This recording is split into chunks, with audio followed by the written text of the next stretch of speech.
The Department of Labor and Industries, or L&I in short, provides time loss compensation and loss of earning power benefits during the open and active phase of a worker's compensation claim. However, there must be a medical basis, or certification for entitlement to the benefits, before L&I will provide them. For state-funded claims, a component of this certification is when the attending provider completes an activity prescription form.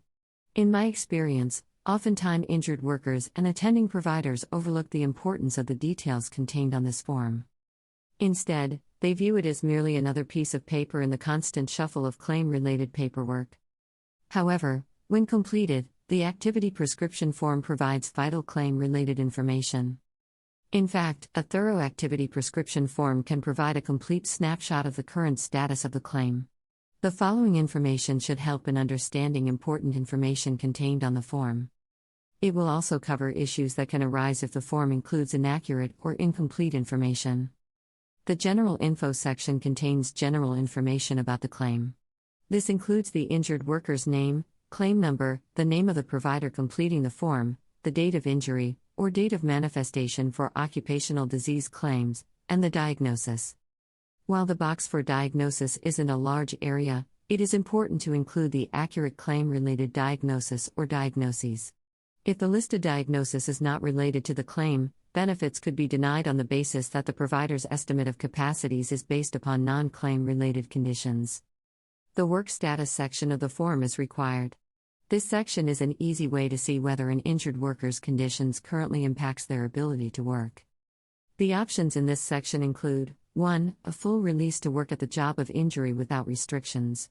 2. A release to modified work. 3. A release to work for limited hours. Or 4. A complete lack of release to perform any work whatsoever.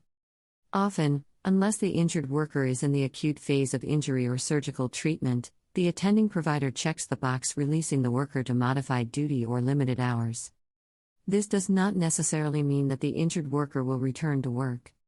If the employer of injury cannot accommodate the modifications or limited hours, the injured worker will remain off work and time loss compensation is payable. The employer always has the right to offer the injured worker a job that fits within the injured worker's abilities. Also, loss of earning power may be payable if you meet the conditions for this benefit. It is critical that the attending provider includes measurable objective findings to support their estimate of physical capacities and recommendation regarding work status. While L&I may overlook failure to include objective findings on occasion, repeated failure to include objective findings will result in denial of time loss compensation benefits. The estimate of current capacities is the attending provider's best estimate of the injured worker's current physical abilities. It is difficult, if not impossible, for a provider to state conclusively what the physical abilities are. However, based upon objective findings, history and examination, medical providers can usually enter a fairly accurate estimation. However, in some cases, it may be appropriate for the provider to recommend a more formal evaluation of abilities. This evaluation is called a physical capacities evaluation or functional capacities evaluation. Finally, the activity prescription form also contains a section regarding the treatment plan. This section quickly highlights the current treatment progress, prognosis, and whether any additional treatment recommendations or referrals have been made. As you can see, this one-page form contains a lot of claim-related information. Typically, this information is spread out over pages of medical records, chart notes, and vocational records. For this reason, I always encourage injured workers to review their activity prescription forms carefully. Also, you should address any questions you may have with your provider.